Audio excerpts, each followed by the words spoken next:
15 বছরের ফ্যাসিবাদের অবসানের পর গত এক মাসে স্বস্তি ফিরেছে জনমনে। তবে আইনশৃঙ্খলা পরিস্থিতি এখনো পুরোপুরি নিয়ন্ত্রণে আসেনি বলে মনে করেন বিশ্লেষকরা।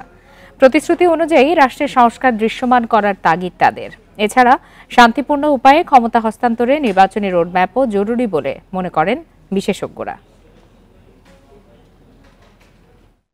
গত 5 আগস্ট ছাত্র জনতার অভ্যুত্থানের মুখে দেশ ছাড়তে বাধ্য হন শেখ হাসিনা।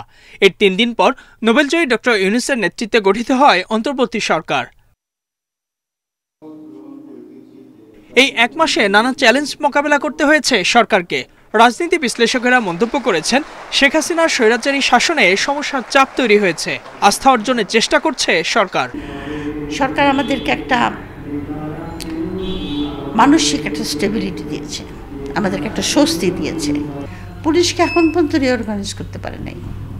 পুলিশ যারা আসবে না, স্যাক করো, তাদেরকে ডিসমিস করো। ডিসমিস করে হাজার হাজার তরুণ বেকার বসে আছে, তাদেরকে ট্রেনিং দিয়ে পুলিশে নিয়ে নাও।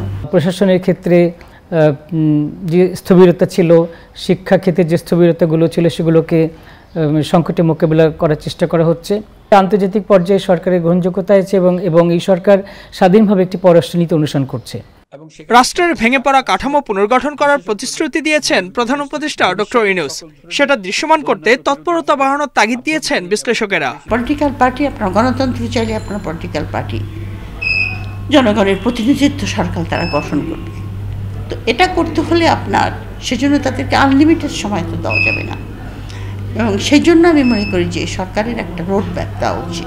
যে রোডম্যাপের বিষয়টি তো অবশ্যই গুরুত্বপূর্ণ, কিন্তু সরকারের সময় নির্ধারণ করা, কতদিন সরকার থাকবে, এটা এই মুহূর্তে দিনক্ষণ বলে দেওয়া সম্ভবপর নয়। যেহেতু সংস্কার প্রশ্নটি আছে, সংস্কার দীর্ঘ প্রক্রিয়া, কিন্তু একটা সুষ্ঠু সূচনা যেন সরকার করে দিয়ে যেতে পারে, সেটাই প্রত্যাশা।